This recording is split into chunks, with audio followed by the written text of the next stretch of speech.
৭২তম নিখিল ভারত সমবায় সপ্তাহ পালন অনুষ্ঠান অনুষ্ঠিত হলো চুঁচুড়ার রবীন্দ্র ভবনে। চলবে 14ই নভেম্বর থেকে 20শে নভেম্বর পর্যন্ত। অনুষ্ঠানের উদ্বোধন করেন জেলা পরিষদের সভাধিপতি রঞ্জন ধারা।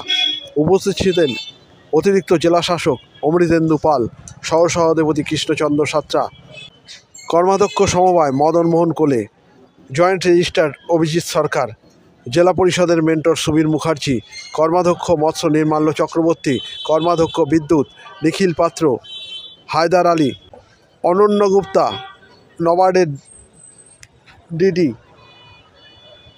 সুষমা মজুমদার, সিও সহ আরও অনেকে। পরে কর্মাধ্যক্ষ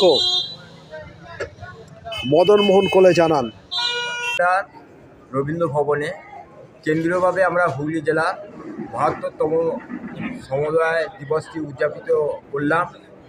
আমাদের জেলা প্রশাসনের পক্ষ থেকে এবং সমবায় দপ্তর থেকে আমাদের আধিকারিকরা যেমন উপস্থিত ছিলেন, আমাদের জনপ্রতিনিধিরা, কর্মাধ্যক্ষ এবং মাননীয় সভাধিপতি, সহকারী সভাধিপতি উপস্থিত ছিলেন।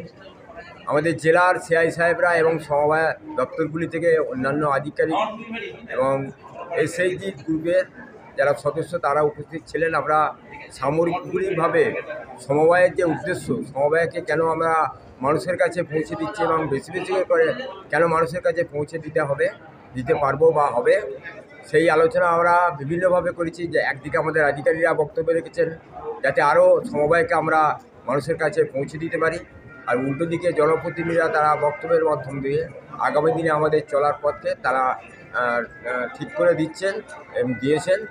আমরা আশা করছি যে আজকে যা সূচনা হলো, আগামী 20 তারিখ পর্যন্ত এটি চলবে। আমাদের জেলার বিভিন্ন প্রান্তে বিভিন্ন সমবায়ে আরও আমরা 10টি জায়গায় প্রায় এই অনুষ্ঠান অনুষ্ঠিত করব এবং সবশেষে রাজ্য স্তরে আগামী 20 তারিখ যে আমাদের সভা রয়েছে, সেখানে আমাদের জেলা থেকে অনেক পার্টিসিপেন্ট সেখানে অংশগ্রহণ করে সার্বিকভাবে আমরা মনে করেছি যে আমাদের সাহেবদের উপস্থিতিতে এবং জনপ্রতিনিধিদের উপস্থিতিতে আজকের যে সমবায় সপ্তাহ আমাদের পালন হলো, এটা সাফল্যের সঙ্গে আমরা পালন করতে পেরেছি বলে আমরা মনে করছি।